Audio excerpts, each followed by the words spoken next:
একটা সময় ছিল যখন ব্লক শব্দটা ছিল না, কিন্তু ছিল এক শব্দ, আড়ি।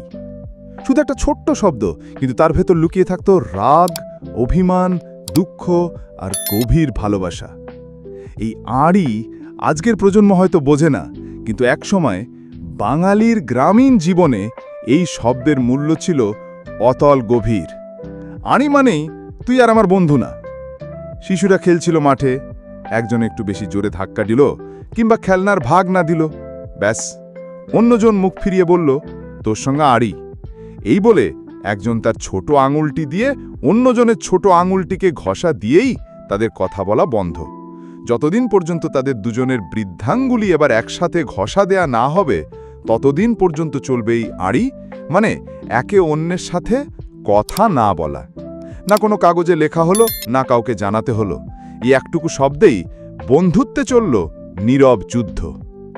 আড়ি মানেই একসাথে খেলবে না, কথা বলবে না, চোখাচোখিও হবে না।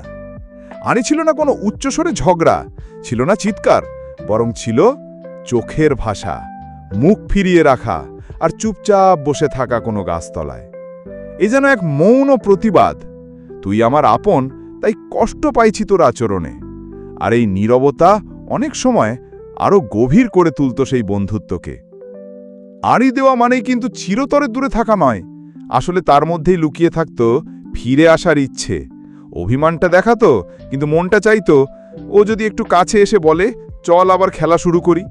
আর একবার কেউ হাত বাড়িয়ে দিলেই চোখে হাসি, মুখে আলো, আবার সেই পুরনো বন্ধুতা। গ্রামের বড়রা মাঝে মাঝে বলতেন, আড়ি কইরো না, মায়ায় ভাঙন ধরে যায়। আড়ি অনেক সময় এমনও হতো, দুজন একই স্কুলে যাচ্ছে, কিন্তু একজন অন্যদিকে মুখ করে হাঁটছে, একটু কাঁদছে, মুখে বলছে না কিছু, কিন্তু আশায় থাকে হয়তো আজ মাফ চেয়ে বলবে, তুই রাগ করিস না রে। আজকের দিনে এই আড়ি কোথায়? আজ আর কেউ বলে না, তোর সাথে আমি আর কথা বলবো না, আড়ি দিলাম।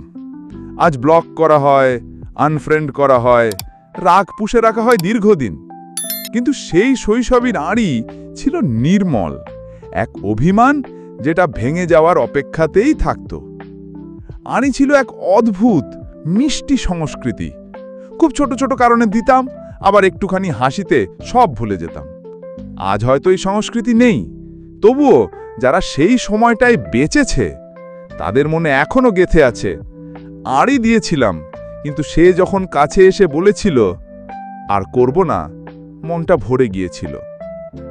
চলুন আমরা আমাদের সন্তানদের বলি সেই আড়ির গল্প, ভালোবাসা থেকে জন্ম নেওয়া অভিমানের গল্প, রাগের মাঝেও মায়ার, মানের মাঝেও বন্ধনের গল্প।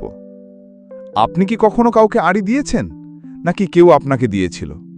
সেই গল্পটা শেয়ার করুন কমেন্টে, আর সাবস্ক্রাইব করুন রহস্যবৃত্ত, যেখানে আমরা হারিয়ে যাওয়া বাঙালিয়ানা ফিরিয়ে আনি, স্মৃতির পাতার ধুলো ছেড়ে আপনার হৃদয়ে আলো ছড়িয়ে।